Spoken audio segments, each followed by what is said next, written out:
Definition mark पहले वो mark कर लिया, मार्केट की डेफिनेशन मार्क करो और 4 क्वेश्चन मार्क कर लो, फिर बीच का छोड़ दो, सीधा परफेक्ट कंपटीशन पे आ जाओ। परफेक्ट कंपटीशन में आप डेफिनेशन मार्क करेंगे जी। इट इज अ सिचुएशन जब जहाँ पे क्या होता है, सबसे very large numbers of buyers and sellers। और मैंने आपको पिछली क्लास में बताया था कि हर फीचर का एक इम्पैक्ट होता है। इसका क्या इम्पैक्ट बताया था मैंने इस फीचर का? Very large number of buyers होंगे, वेरी लार्ज नंबर ऑफ क्या होंगे है, क्या होगा है, प्राइस सेम रहेगा, क्योंकि इतने सारे बायर्स हैं और इतने सारे क्या है सेलर्स। जब बहुत सारे सेलर्स होंगे तो प्राइस बढ़ा पाएंगे। ये परफेक्ट कंपटीशन है, इतना तगड़ा कंपटीशन है कि हर बंदा एक जैसा सामान बेच रहा है। समझ लो तुम सुपर बाजार गए हो और वहां पे टमाटर की 6-7 दुकानें हैं और सबका प्राइस भी सेम है, सबकी क्वालिटी भी सेम है, सबका कलर आइडेंटिकल है, सब कुछ सेम है, कोई फर्क नहीं है। तो आप ध्यान रखोगे भैया इसी भैया से लेना, इससे नहीं लेना, आपको फर्क पड़ रहा है।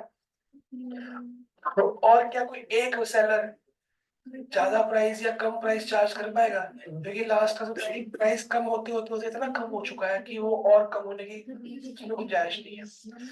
कोई एक बायर कहता भैया तेरा प्राइस ज्यादा है, मैं तो किसी और से लूंगा, फर्क पड़ेगा उसको? जहाँ से वो सबका सेम प्राइस है, कोई और तो कम देगा नहीं। तो सिंगल बायर भी इन्फ्लुएंस नहीं कर सकता कि भैया तेरा महंगा लग रहा है, मैं तो नहीं ले रहा, तो ना ले भैया, उसको कहीं से नहीं मिलेगा। और सिंगल सेलर भी इन्फ्लुएंस नहीं कर सकता, मार्केट का प्राइस सेम रहता है। ये इसका इम्पैक्ट। ये पूरा डेफिनेशन मार्क कर ली। डेफिनेशन के बाद एग्जांपल मार्क करो। In reality perfect competition has never, बस ये हम एग्जांपल दे पा रहे हैं, पर ऐसा रियल में नहीं होता। क्या सब्जी मार्केट में सारे सबका रेट सेम होता है? नहीं ना, क्वालिटी का फर्क भी होता है, पर हम सोच रहे हैं कि अगर ऐसा हो तो क्या होगा। हाँ, the closest example we may have for such kind market wheat rice हमने लिया एप्पल फ्रूट या वेजिटेबल्स, ठीक है। अब पहला फीचर है very large number of buyers and sellers. जितना मैं रीड करूंगा सिर्फ उतना मार्क करा जाएगा। In a perfectly competitive market there are a very large number of buyers and, अब इम्प्लीकेशन में हेंस के बाद सेकंड लाइन से हेंस दिख रहा है, hence से मार्क करो, hence an individual seller cannot influence the market price, similarly a single buyer share in the total purchase is so insignificant। एक काम करो, ऊपर से मार्क करो, वेरी ये पूरे इम्प्लीकेशन पूरी मार्क करनी है, इम्प्लीकेशन पूरी मार्क करो। फर्स्ट पैराग्राफ पढ़ो, कुछ डाउट है तो बताओ, बता चुका हूं मैं। कोई एक सिंगल सेलर, कोई एक सिंगल बायर भी अट्रैक्ट नहीं कर सकता, इन्फ्लुएंस नहीं कर सकता मार्केट को। गुरजन को डाउट है? वही सही हो रहा है, अलग अलग टाइम पे तुम्हें जगह मिल रही है, उससे सब बन जाता है। पढ़ लिया? पढ़ लिया? नीचे क्या है? Under such condition price of a commodity is determined by the market forces of demand and each buyer and seller को वही प्राइस एक्सेप्ट करना पड़ता है। इसका मतलब प्राइस यूनिफॉर्म रहेगा। इसकी इम्प्लीकेशन क्या आ रही है? यूनिफॉर्म प्राइस, सबको सेम प्राइस मानना पड़ेगा ही पड़ेगा। कोई डाउट है? अनेक चाय ऑर्डर करो यार,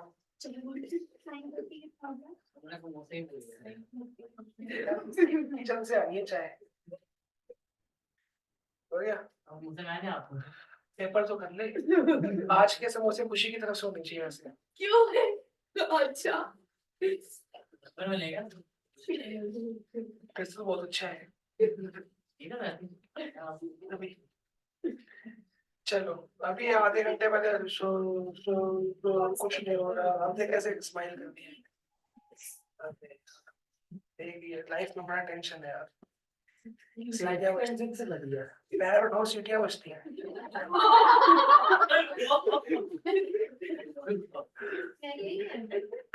सेकंड है होमोजीनियस प्रोडक्ट। होमोजीनियस का ऑपोजिट वर्ड क्या होता है? क्या फर्क होता है? Same, identical in all. पता है क्या, आज भी रिकॉर्डिंग लैपटॉप पे हो रही है, थोड़ा कुछ पुश कर लो। होमोजीनियस का मतलब identical in all respect. All respect यानी height, weight, quantity, quality, price, dimension, सब कुछ क्या है, डिटो।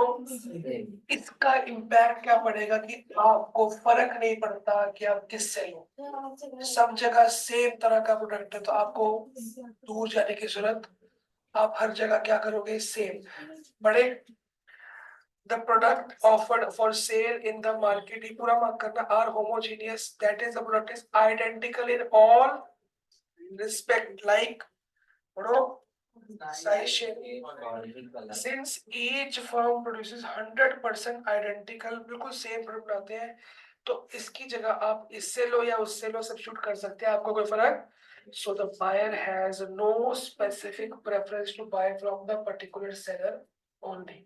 तो वेरी लार्ज बायर्स है और वेरी लार्ज सेलर है, आपको फर्क नहीं पड़ता कहाँ से कैसे देगा। जब उसको नुकसान 1 रुपया कम कर दिया, नुकसान हो जाएगा उसको, लॉस में कौन खेलेगा भाई। अब जब हम पेट्रोल लॉस बढ़ेगा उल्टा, अगर लॉस तो हो रहा है बट उसमें भाई जितने ज्यादा कस्टमर आएंगे उतना ही लॉस बढ़ेगा। तेरे को एक इस पे 1 रुपए का नुकसान हुआ, तो डिस्काउंट दिया, तेरे को 1 रुपए घाटे पे है, तो मैं वही तो कह रहा हूँ, तेरे को एक पेन पे 1 रुपए का नुकसान हुआ, मतलब 100 पेन तेरे बिक गए, 100 लोग आ गए, 100 रुपए का नुकसान हो गया। जब लॉस में ज्यादा बेचिए ज्यादा लॉस होगा भाई साहब।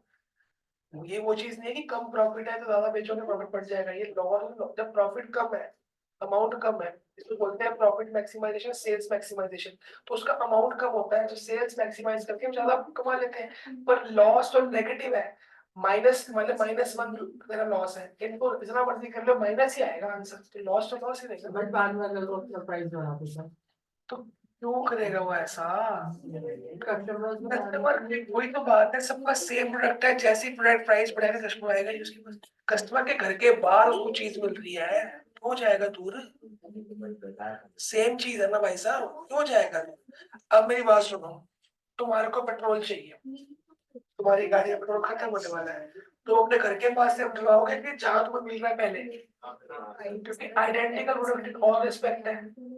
कोई फर्क है, रेट का फर्क होता है पेट्रोल पे, कोई पेट्रोल का फर्क होता है, कलर अलग होता है, क्या फर्क पड़ रहा है। आप चलते चलते जहां मिलेगा सीएनजी, जहां मिलेगा पेट्रोल डलवा लोगे आप, तो ये वही चीज होगी, कंपटीशन हो गया, तो फर्क नहीं पड़ रहा है इससे। हालांकि पेट्रोल पंप में कंपटीशन में नहीं आता, वो आता है ओलिगोपोली में, ठीक है। लेकिन फिर एग्जांपल के तौर पे कि आपको जब सेम प्रोडक्ट मिल रहा है तो आप परवाह नहीं करोगे कहाँ से लेना है, आपको जहां मिलेगा वहां से लोगे। या तुमने पेन खरीदना, तुम पेन के लिए शॉप विजिट करते हो, जहां से मिल रहा है, सिंपल सी बात है, पेन तो हर जगह मिलता है ना। फिर ये पूरा आगे पढ़ो,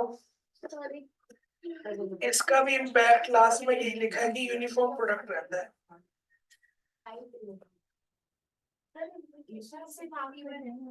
इम्प्लीकेशन तो मेन इंपॉर्टेंट है ना, इम्प्लीकेशन इसकी भी क्या, यूनिफॉर्म प्राइस रहता है, और हम दूर नहीं जाएंगे, कभी दूर जाके प्रोडक्ट खरीदेंगे नहीं, हमको सेम प्रोडक्ट हर जगह मिल रहा है, हम बड़े इजीली लेंगे। हाँ जी दे दूं बेटा, क्या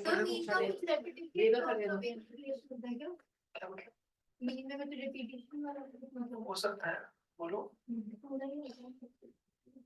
सर।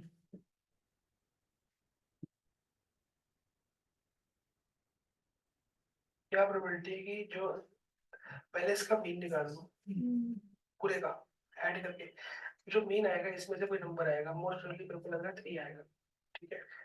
अब एवरेज की जो नंबर सिलेक्ट किया वो एवरेज है, मान लो अगर मीन आ गया 4, तो 4 की प्रोबेबिलिटी क्या है, 4 अपॉन टोटल, 3 आएगा तो 3 अपॉन टोटल, ऐसे एक मीन कितना है, मीन कितना है, मीन निकालो पहले। मीन एक नंबर आएगा, उस नंबर की उल्टी निकाल दो, सिंपल सी बात है। स्ट्रक्चर ऑफ एटम दो पेपर वही के साथ। हाँ जी, इम्प्लीकेशन क्या है कि हमें इजीली अवेलेबिलिटी है, हम कहीं से भी लेंगे, हमारी प्रेफरेंस नहीं होगी कि कहाँ से लेना है। We have no preference for seller और प्राइस, हम कहीं से भी ले लेंगे, ठीक है। चले चले ठीक है, एक इसको दे दे, शाबाश मेरे शेर। आपने ना आंसर गलत है, चेक करते हैं। नंबर 3 क्या है? Freedom of entry and exit. है Freedom of entry and exit. पिछला था वो कही है। हाँ ये रखना है।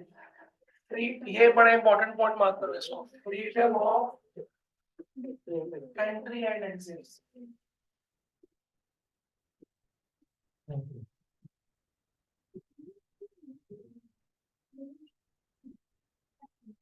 अब मैं इसको ग्राफ बना के समझाऊंगा, हालांकि इसका ग्राफ बुक में नहीं है, पर ये समझाने के लिए ग्राफ काम होता है। Freedom of entry and exit का जो इम्प्लीकेशन है वो है नॉर्मल प्रॉफिट। कोई भी सेलर जो होगा वो यहाँ पे नॉर्मल प्रॉफिट ही कमाएगा। प्रॉफिट दो तरह का होता है, एक होता है नॉर्मल प्रॉफिट, एक होता है एब नॉर्मल प्रॉफिट। किसी को पता है क्या होता है? हालांकि आपको रिजल्ट में आएगा, उसमें आएगा। हाँ, कि जैसे एक इंडस्ट्री है, इंडस्ट्री का मतलब बता चुका हूँ, एक चीज की बहुत सारी फॉर्म्स, सब लोग की एक मार्कर की इंडस्ट्री है और बहुत सारे लोग मार्कर बना रहे हैं। मेरे आसपास 6 फैक्ट्रियां मेरे को मिला के, ठीक है, सब लोग सेम सेम तरह का मार्कर बना रहे हैं। हो क्या रहा है, सबकी कॉस्ट सेम आएगी, रॉ मटेरियल इंक सबका सेम होगा, उन सबकी फैक्ट्री किराए पे है, मेरी खुद की है, मेरे को रेंट बच रहा है, मेरे को कुछ कॉस्ट तो बच रही है। हालांकि मेरी इम्प्लिसिट कॉस्ट है, अगर मैं ना डालूं तो मेरा कॉस्ट तो बढ़ रहा है, बच रहा है। तो सब लोग 30 रुपए का मार्कर बना के बेच पा रहे हैं, इंक्लूडिंग रेंट, क्योंकि रेंट भी इसमें आएगा 30 रुपए।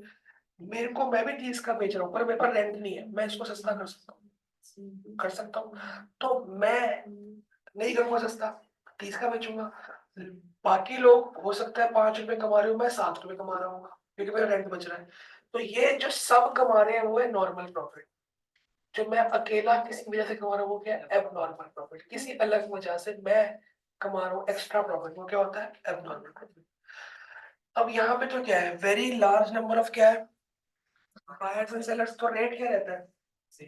सब लोग प्रॉफिट सेम कमाएंगे, अलग अलग कमाएंगे? सेम कमाएंगे, that will be normal profit. अब इसमें ना ही हम एबनॉर्मल प्रॉफिट कमा सकते हैं, ना ही एबनॉर्मल लॉस। क्यों? उसका इम्प्लीकेशन है ये। इस वर्ड का मतलब क्या बनता है? Freedom of entry and exit. सोचो, कभी भी मार्केट में आ सकते हैं, कभी भी जा सकते हैं, ज्यादा फर्क नहीं पड़ेगा। बिल्कुल।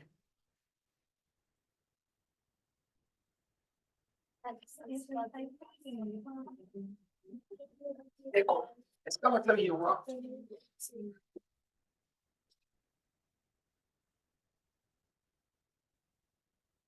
मान लो प्राइस सेम रहता है, जितनी मर्जी क्वांटिटी, जितनी मर्जी क्वांटिटी आप बेच दो, प्राइस सेम रहेगा, ठीक है। अब ये वो प्राइस है जहां पे मैं कमा रहा था नॉर्मल प्रॉफिट, क्योंकि बहुत सारी क्या आ चुकी है, थोड़ी देर के लिए लेट करते हैं। अभी इस इंडस्ट्री में परफेक्ट कंपटीशन नहीं है, नहीं है, तो कम सेलर्स होंगे, कम सेलर्स होंगे। जब सेलर्स कम होंगे तो कंपटीशन क्या होगा? बहुत कम। तो सारे के सारे थोड़े बहुत जो सेलर्स हैं वो नॉर्मल प्रॉफिट कमा रहे होंगे कि एबनॉर्मल? एबनॉर्मल, ज्यादा कमा रहे होंगे। वो जितना मर्जी बेच सकते हैं, 30 रुपए की चीज को 40-50 बेचो, थोड़े से है ना भाई, जितना मर्जी। अब पेट्रोल वाले 5-6 ही है, चार कंपनीज है, वो बढ़ाएंगे तो कुछ कर सकते हो, वो एबनॉर्मल प्रॉफिट। ठीक है, अगर हर जगह हर पेट्रोल पंप खुल जाए, प्राइस क्या हो जाएगा? गिर जाएगा ना। तो थोड़े से बंदे हैं वो यहाँ पे लाए कर रहे हैं और वो क्या कमा रहे हैं, एबनॉर्मल प्रॉफिट। ठीक है, जब अच्छा खासा प्रॉफिट हम कमा रहे हैं तो बहुत सारे लोग इस इंडस्ट्री की तरफ क्या होंगे, अट्रैक्ट है। भाई हमारी ह्यूमन प्रवृत्ति क्या है, यार इस लाइन में बड़ा पैसा है, यही काम खोलते हैं, यही काम खोलते हैं। तो जैसे जैसे एबनॉर्मल प्रॉफिट कमा रहे हैं, इट विल अट्रैक्ट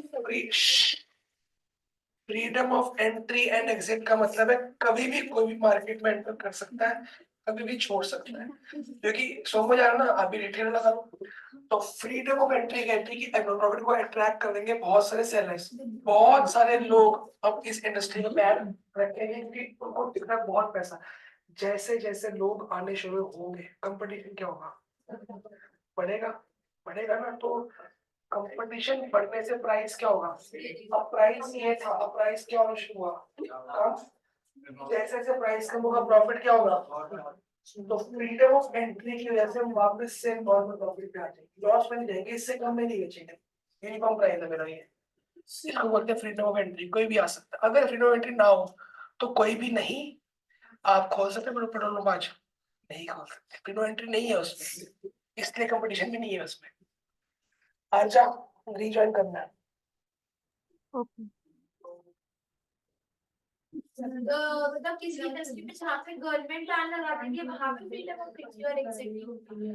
जहाँ पे गवर्नमेंट बैन लगाती है वहां पे फ्रीडम ऑफ एग्जिट नहीं होता, पहली बात। जहाँ पे आपको लाइसेंस चाहिए काम करने के लिए वहां पे नहीं होता, कोई भी नहीं खोल सकता, दूसरी बात। तीसरी बात, कई ऐसी इंडस्ट्री होती है बहुत ज्यादा कैपिटल चाहिए होती है, गाड़ियों का शोरूम वगैरह, तो हर कोई नहीं खोल सकता, फ्रीडम नहीं है। फ्रीडम है कि नॉर्मल बंदा उठा काम खोल दिया। एक मार्केट सोचो मन में, हर घर के बरांडा में वही सेम दुकान है, हर घर के बरांडा, तो आप कहीं और जाओगे लेने, ये है परफेक्ट कंपटीशन, तभी तो इमेजिनरी है, समझ गए। तो पहले थोड़े से काम लोग ये काम कर रहे थे तो वो लोग एबनॉर्मल प्रॉफिट कमाते, प्राइस ज्यादा किया, जैसे जैसे बड़ी कंपनीज के बड़ी इंडस्ट्री में तो कंपटीशन बढ़ा, प्राइस गिरा और लोग वापस से कहाँ पे आ गए, नॉर्मल। अब ये हम एज्यूम करते हैं कि बहुत सारे लोग आने की वजह से और आते गए और कंपनियां यहाँ पे इस प्राइस पे बेच रही है, ऐसे करो, इस प्राइस पे अगर बेचती है तो ये कमाएंगे एबनॉर्मल लॉस, है ना। जब एबनॉर्मल लॉस कमाएंगे भी, कोई भी वो लॉस कमाने रख लो, ठीक है, एबनॉर्मल लॉस की वजह से बहुत सारे लोग क्या करेंगे, काम बंद कर देंगे, एक्सेप्ट। फिर ना कभी भी बंद कर सकते हो आप काम, कोई आपको वो कागजी कार्रवाई नहीं, कोर्ट केस नहीं, कोई लेना नहीं, कोई देना नहीं, आप कभी भी अपनी दुकान बंद करके घर जा सकते हो, आज के बाद ये काम नहीं करेंगे। तो फ्रीडम ऑफ एग्जिट से बहुत सारे लोग छोड़ देंगे। अब जब बहुत सारे लोग छोड़ेंगे कंपटीशन क्या होगा, फिर वो प्राइस धीरे धीरे बढ़ना शुरू होगा, जब प्राइस बढ़ेगा वापिस से प्राइस कहाँ आएगा, और वापिस से कहाँ पे आ जाएगा। तो फ्रीडम ऑफ एंट्री और एग्जिट आपका प्राइस को यूनिफॉर्म रखता है और वो नॉर्मल प्रॉफिट कमाने के लिए वो प्राइस होता है आपका, आप उससे ऊपर भी नहीं जाओगे नीचे भी नहीं। ये इस पॉइंट का इंप्लीकेशन है, प्यार से इसको मार्क करो पूरा पॉइंट। डायग्राम ये एग्जाम्स के लिए नहीं काम आएगा क्योंकि ये मेरा बनाया हुआ ऐसा कुछ होता नहीं है, इसका डायग्राम ऐसे बनता है, वो अभी आपके कॉलेज में आएगा।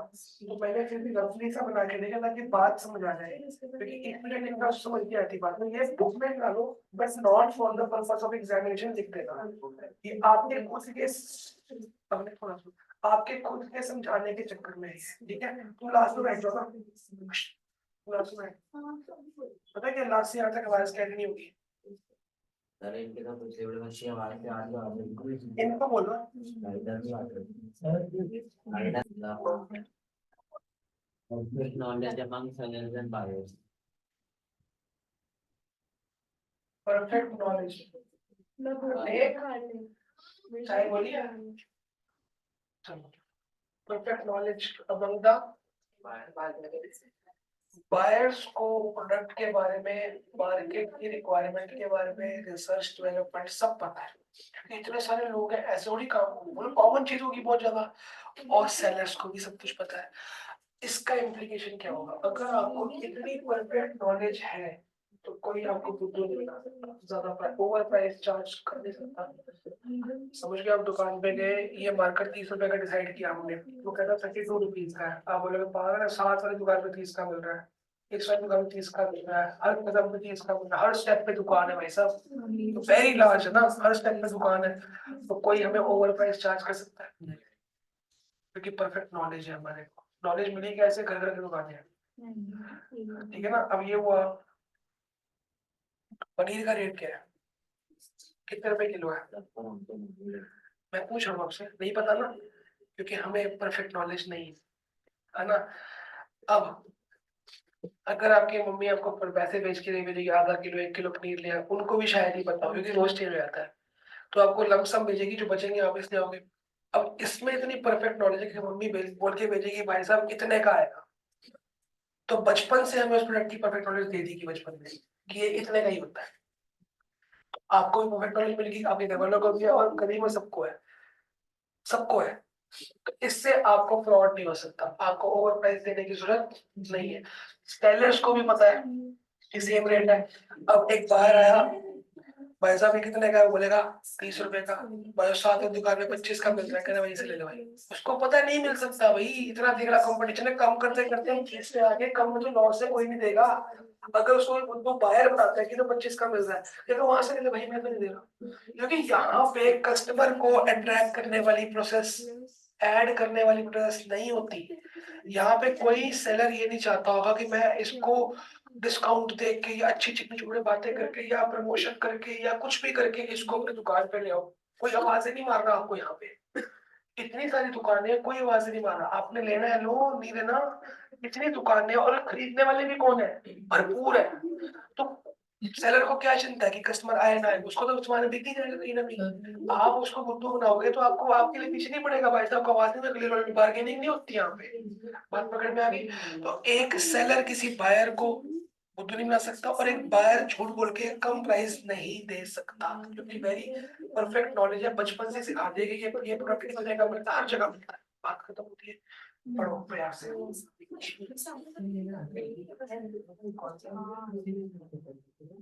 सर यहाँ पे कहाँ स्मूथी बनाएगा?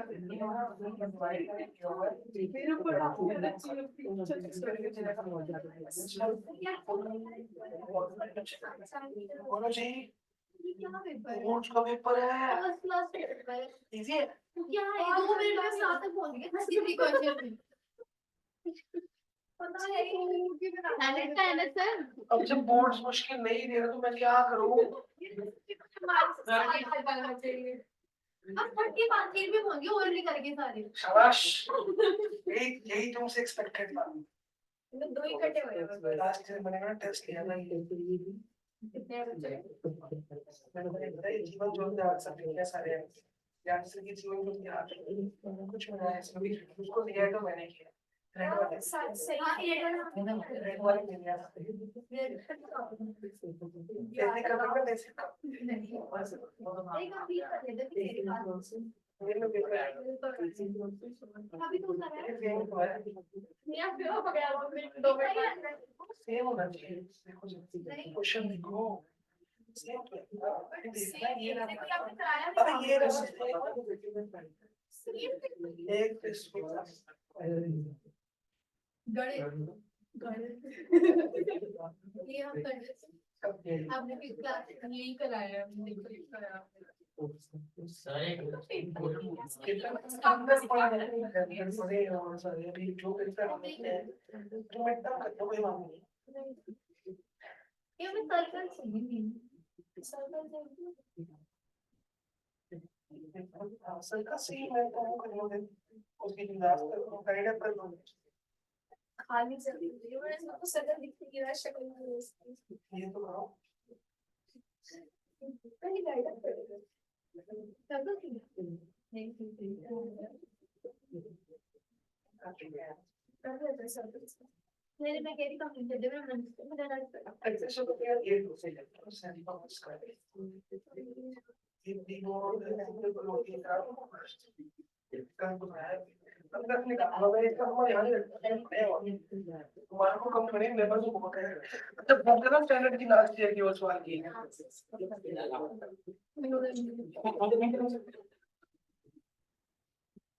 चलो बढ़िया, कुछ और नहीं लिखा, ये लिखा अंदर ला बताओ। Perfect mobility of factors of production. Perfect, Mobility. मैंने कल बीएसटी पढ़ाई थी, वो मोबिलिटी का मतलब बताया था। मोबिलिटी, यहाँ पे कितनी मोबिलिटी लिखी हुई है? उसमें क्या था? फैक्टर प्रोडक्शन था उसमें भी। हमारे पास फैक्टर ऑफ प्रोडक्शन कितने होते हैं?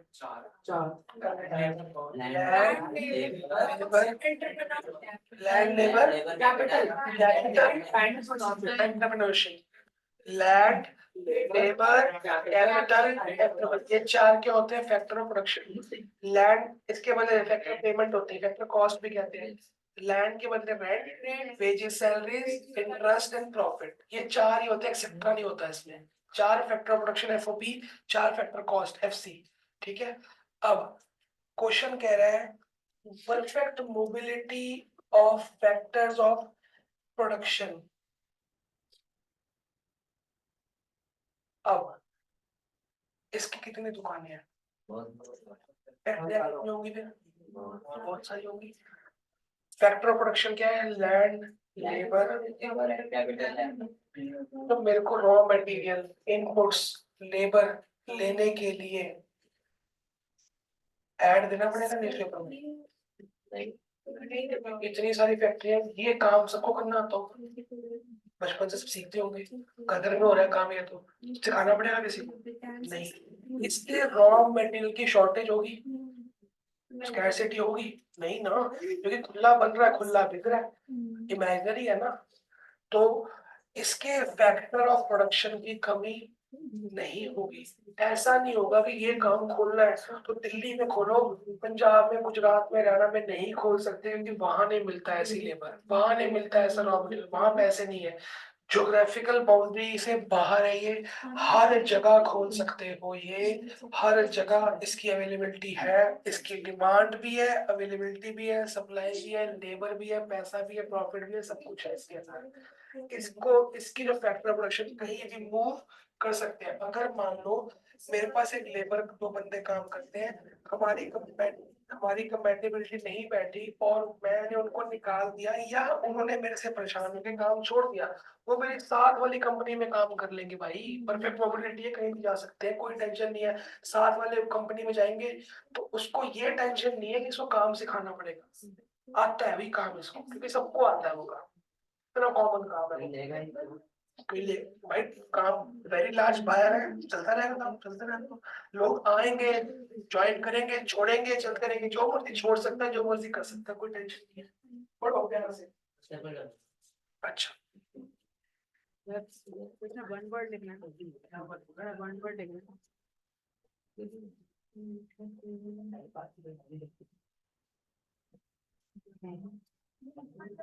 पढ़ लिया, यही लिखा, कुछ और है? तब तक अगला पॉइंट पढ़ो, मेरे को समझाओ जरा इसका।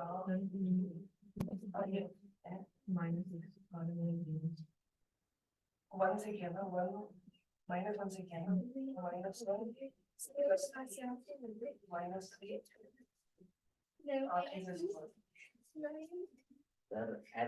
ऐसे देख ध्यान रखिए, ठीक है।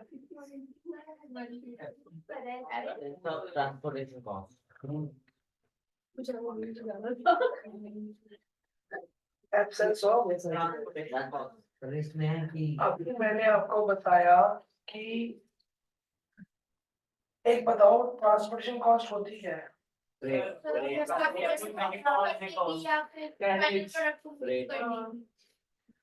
दो तरीके से होती है, एक बायर के पॉइंट ऑफ व्यू से पढ़ते हैं और एक पहले सेलर पढ़ते हैं। कॉस्ट सेलर की होती है, बायर की नहीं होती। फिर भी हम बायर का लिखा नहीं है, मैं एग्जांपल देके आपको और क्लियर कर दूंगा।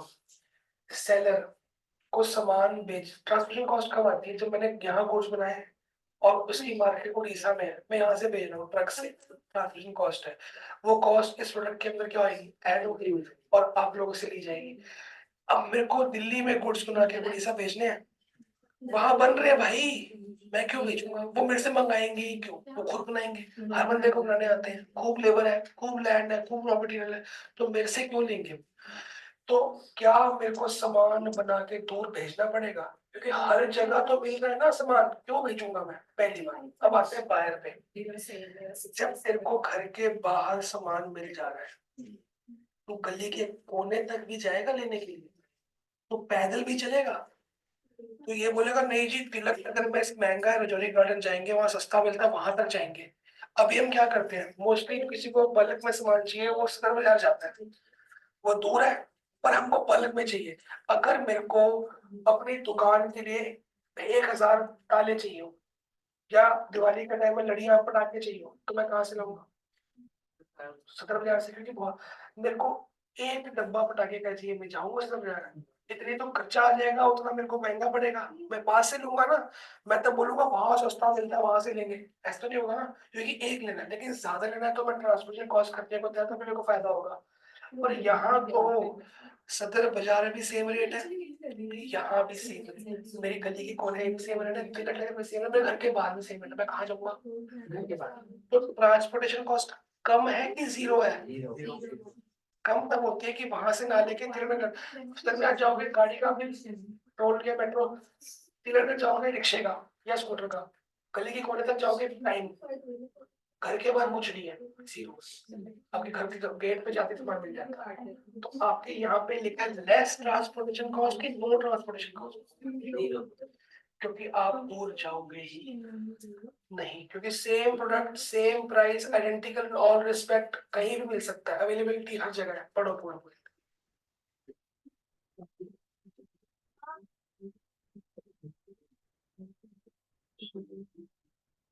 हाँ, ऐसे ही बोलो।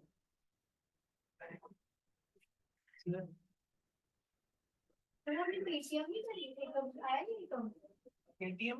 पेटीएम तुम तो पटाई होगी। उसको पता ही नहीं अभी तक कि उसकी पिटाई होनी है। पॉजिटिव रिपोर्ट किसकी है?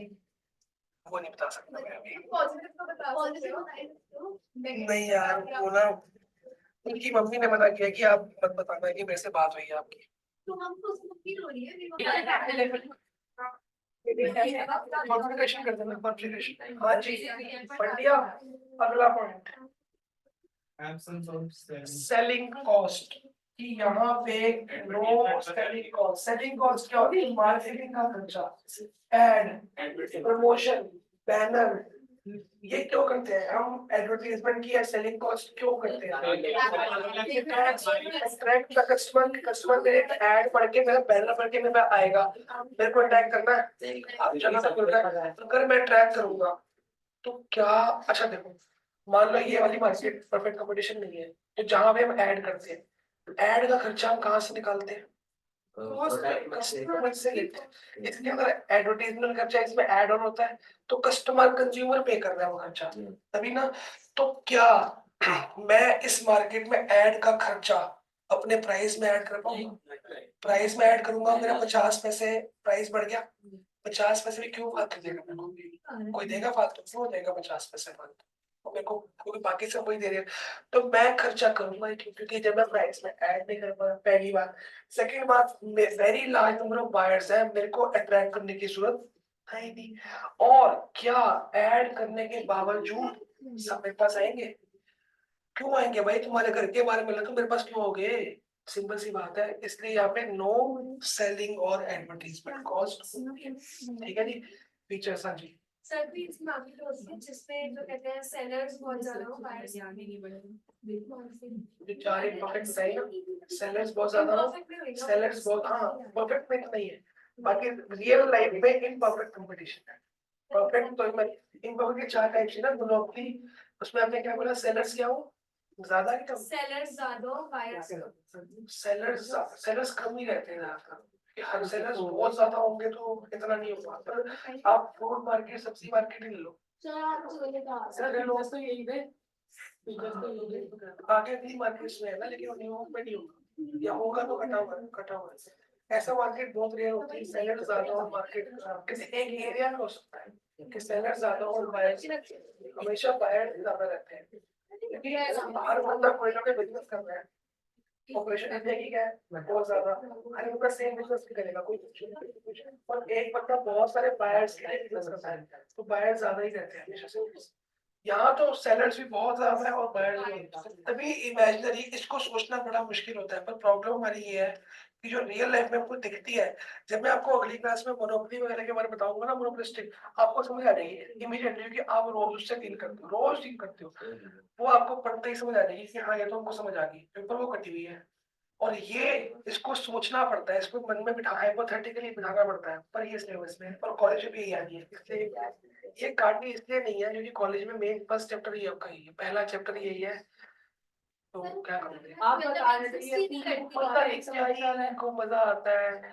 पढ़ाओ मोनोपोली पढ़ाओ, जो अगर मान लो मेरे को कल पे नॉवेल्स पढ़ के बिजनेस करना है, कुछ करना है, तो मैं परफेक्ट कंपनी नहीं कर पाऊंगा, मैं इम्परफेक्ट करूंगा ना, मैं प्राइस कम करके चीजें बेचूंगा, डिमांड बढ़ाऊंगा, ऐसे कुछ करूंगा ना। मेरे को वो पढ़ाओ ना, मेरे को वो सिखाओ, वो कटवा देते हैं सर आगे भी नहीं है वो। कॉलेज में तो है, यहाँ कटवाया कॉलेज में तो आपने बताया था ये बाकी 12th में नहीं है। भाई साहब पहले वीडियो, अच्छा वीडियो नहीं, हंसी आपने बताया था ये